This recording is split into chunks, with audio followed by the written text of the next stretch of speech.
We're back again. Because that's what happens when something is a series. There's a lot of them. Hi, welcome to Reacting to K-pop Reddit. Let's get straight into it. Also, if at any point you see crazy takes on K-pop Reddit and you want me to react to them or give my opinion on them, screenshot them and DM them to me on Instagram. All right, let's get started. Why do K-pop stans fall for rage bait so easily? Once again, because of the cultish loyalty, and that a lot of K-pop stans feel identified to the K-pop idol and not just the music. I mean, this is just for music in general with Sabrina Carpenter or Beyonce or Tyler, the Creator, right? You identify with a lot of these artists that you really, really like. You feel like you see yourself in some parts of them. And a lot of us forget that the only relationship we have is to the music. We have a relationship to the music that the artist is putting out because we don't know the artist. We don't actually know the human being. With the K-pop industry and K-pop in general, it's pushed even more. You don't only like the music that the group comes out with. You're supposed to have a bias. You're supposed to get emotionally attached to said K-pop idol. So a lot of stans take everything that is not 100% glazing the K-pop idol as hate, which is why there's no room for any discussions to talk about music in general. So I feel like they fall for rage bait easier because they feel like an idol that they are attached to so much is getting attacked. But it also feels like they themselves are being attacked because of the way they are attached to the idol and to the music. Okay, so you can read the screenshot here. It's basically just K-pop fans not having any boundaries. Now, I'm starting to get into Cordis, not even get into Cordis a tiny bit more. I actually want to do an entire video on Cordis, and I saw a great video on Cordis. There's so much to talk about, and it's more with the fans and less with the actual members themselves. But one of the things that I've been hearing, knowing the members' ages and the fact that they are so young, is that there's one specific member that has a lot of fans that are grown. And there's a difference between okay, so I'm 24, right? I'm 24. One of my biases in ZB1 is Ganuk, and I used to feel weird about that, but then I was like, but I just like him because he's funny. That's it. I like him because he's funny, and I like how he mentally moved in Boys Planet from the clips I've seen. It's no weird shit. It's I like the personality and they're a good singer. I like the personality and they're a good rapper, etc. But it's a problem when there are grown ass fans that are sitting here that are 40 years old and they're sexualizing a minor. That's when it's a problem. And one of the members, I don't know why, he seems to have a lot of fans like this. People using AI to carry out their fantasies with these K-pop idols, which I could do a whole nother video, but it would just be me yelling because I'm genuinely so disgusted by that shit. But that's another video for another day. But this goes back to the K-pop industry marketing these real human beings as objects that exist for your entertainment and for your pleasure. And because of that, it creates a lack of boundaries. And those boundaries come from seeing someone as human, so you respect them as a human. But once again, the K-pop industry does not market these or treat these idols as humans. They treat them as objects. So of course, a lot of people are going to feel obligated or feel like there's nothing wrong with creating or using apps that are AI to date these K-pop idols and have these K-pop idols' voices being used as AI or through AI to write down whatever you want them to say to you and say it to you, because they're not humans, right? They're not humans that deserve respect that a human being would. They're an object, and this object is the object of your desires to exist for you to put your fantasies onto them. They exist to fulfill your fantasies, which is why the AI shit happens, which is why they get invasive questions during fan calls and fan meets. That's why you have bitches showing up with leashes asking if they could put a leash on them. So there are no boundaries there, because you don't need to have a boundary with an object. Y'all see these idols as objects and not human beings. An object does not require consent, which is why, once again, you feel like you're able to do whatever you want to these K-pop idols. How are we supposed to connect with idols anymore if they barely have any freedom of speech? I saw this comment and I laughed. I really did. And this kind of honestly has the same sentiment with comments I see of like, and I did a whole second gen video, and I'm honestly going to do another one because recently I have been going back into second gen and like delving deeper than I did for the first video. So second gen video coming soon. But like, a lot of people think that shit started happening yesterday, when the K-pop industry has always been this way. A lot of y'all are just like 14 years old and you weren't there, or a lot of y'all just like don't go back and see or like talk to K-pop stans that have been here since the beginning. K-pop idols never had freedom of speech. So to say, how are we supposed to connect with idols anymore? You were never supposed to, because once again, they never had freedom of speech. And this is where y'all get confused about what this is. And some of y'all are weird, but like some of y'all, this is a product of how the K-pop industry markets everything and is subconsciously telling y'all how to act and what to think is true and what to think is not true. The K-pop industry and K-pop is set in delusion. Like, the default is delusion. They want you to be delusional. That's why most K-pop fans are fucking delusional, because they don't know what's real from what's fake.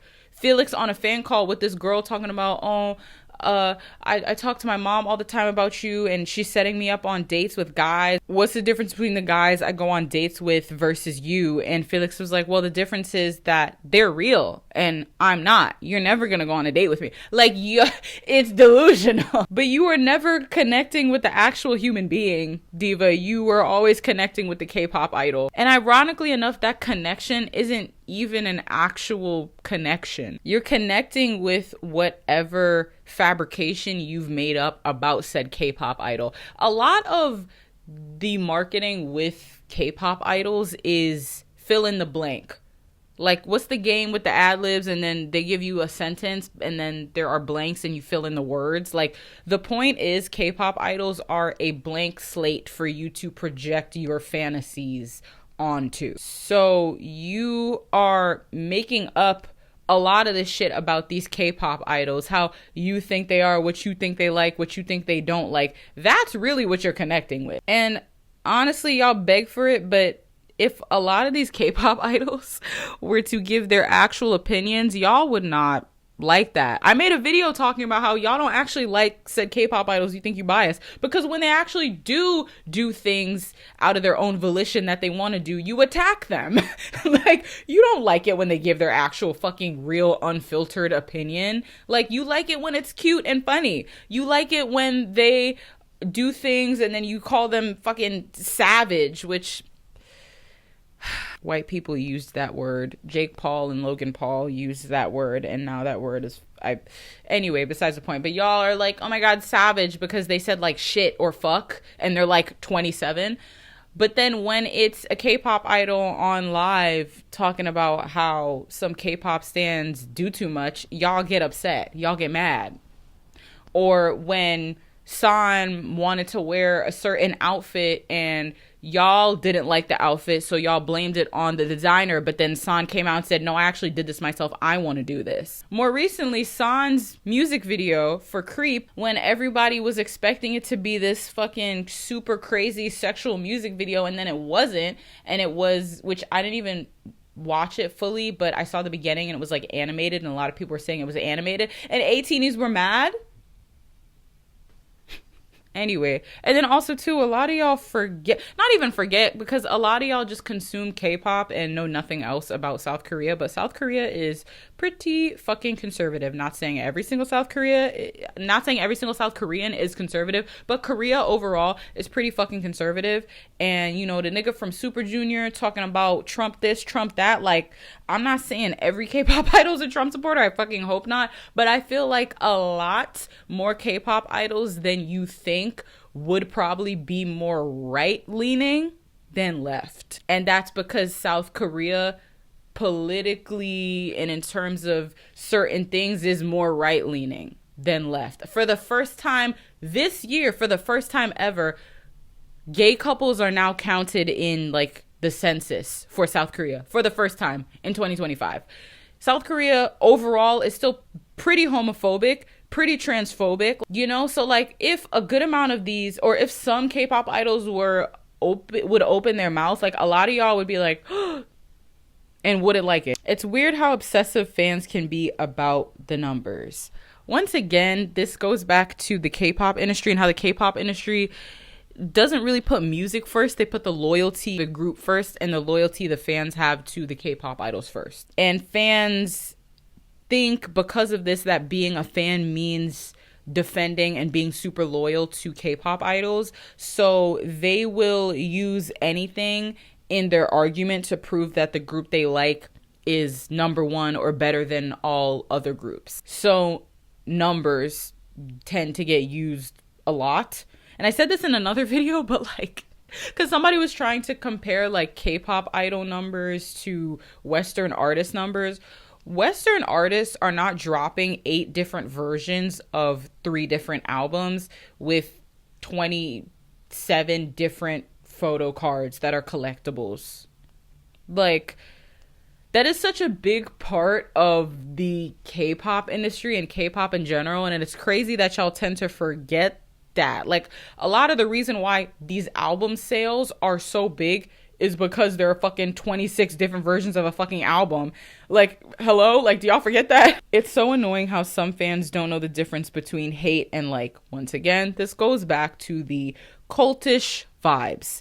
I feel like the less parasocially attached you are to an artist, the less you feel like everything is hate and the less you feel like the K-pop idol is being attacked. In general, a lot of people act, or a lot of K-pop stans act so, or have such a visceral reaction when someone says that they don't like a song from their favorite group, right? Going back to what I said before about a lot of us feel like, and just in music in general, you feel like your favorite artists or some of your favorite artists identify with you and you see yourself in them. You see your identity in them. So it can feel like if they say they don't like a song, this person is saying that they don't like us or a part of us. So it feels like more of a personal attack, you know?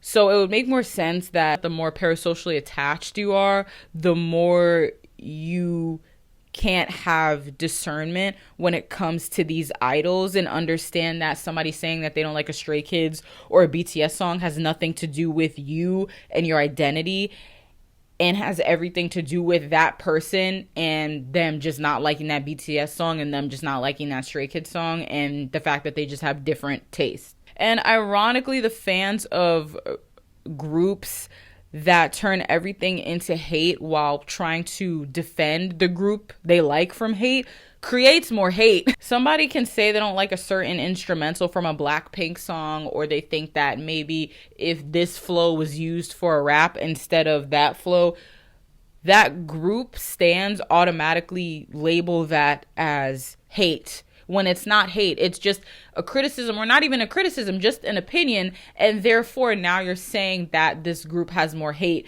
than they actually do. Thus, you adding to the hate. So if you say you don't like a song, K-pop stan will take that as not only attack against the idol, but attack against themselves, because having blinded loyalty does not leave any room for discernment or just free-flowing opinions or thought. Sounds like a cult. People are allowed to not want to forgive idols just because they have apologized.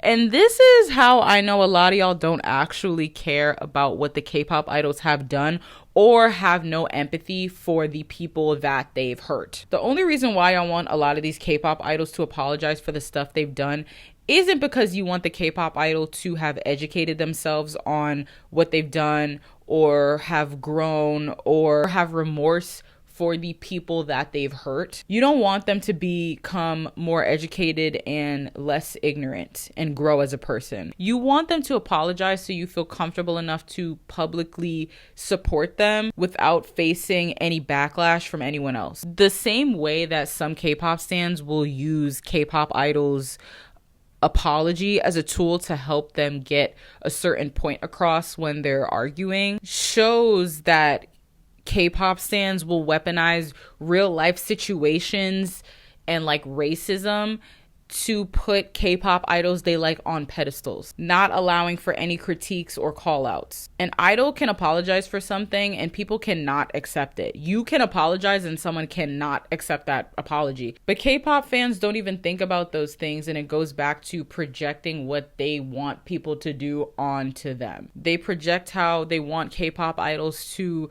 respond or things they want that K-pop idol to say. And if they're doing it to a K-pop idol, why would they not do it to you as well? If they're not seeing idols as humans that have a different consciousness from them that can make their own decisions, why wouldn't they do that to you? If an idol apologizes, if my favorite K-pop idol apologizes, you have to accept it, because K-pop idols are idols on a pedestal that can do no wrong and you can't go against them. The wannabe gangster stuff is always cringe. All fucking ways, always. I also find it so interesting that glamorizing like the gangster stuff is crazy, because being in a gang is like a super deadly, dangerous situation. Like, people have lost their lives to gun violence. Like, me sitting here listening to 21 Savage talking about how people run up at you and like shoot you, like, people have lost lives. People are dead because of that shit. And you're sitting here and like cosplaying it and thinking that it makes you hard. The reason why people are hard is because they had to grow up at a young age, or had to be forced because of certain deadly or super dangerous situations, had to force themselves to like turn off their emotions and are not able to process trauma that they're going through due to the current circumstances that they're in. Okay, last one. When are we going to talk about how horrible lyrics in K-pop are? We've always been talking about that. To me, there's a fine line between lyrics that are like funny and camp and lyrics that are just straight up bad. Sometimes that line doesn't even exist in K-pop. It's really a case-by-case basis. I think that one of the defining things about K-pop is I don't want to say stupid lyrics, but like the lyrics that make you go or like camp lyrics. I don't know. I also don't like the fact that people have said that camp is like, you describe something as camp when it's like, I don't know, stupid or bad. That's not what camp is. So when I say camp lyrics, I mean camp, not like stupid or bad or dumb, because there is a difference. Obviously, there are lyrics that are so bad that sometimes it ruins the whole song for me and I just can't listen to it. Sometimes I feel like they do it on purpose though, because if there's not at least one songwriter who's fluent in English, you can obviously find someone who is and edit the lyrics to change. Sometimes it's like you just need to change one word or tweak one word for the sentence to grammatically make sense, but they don't do it, which is why I feel like it's on purpose. And that's just what us English speakers understand. We can't even begin to imagine how many Korean lyrics sound cringe. Going back to what I said earlier, there's a difference between like fun camp lyrics versus like when we're doing AAVE. This beat on slap, bad boogie baby. Okay, I need to read this with a straight face. This beat on slap, bad boogie babies on tap, money long, check fat, it goes clappity clappity clap. Versus ring ding dong, or I just want to be your dog. It's more of like funny or camp or like, hey fellow youth, versus I'm incredibly out of touch and using black culture to profit off of while simultaneously making a mockery out of it. And on that note, I just want to be your dog. Woof, woof, woof, woof. Oh my God, goodbye.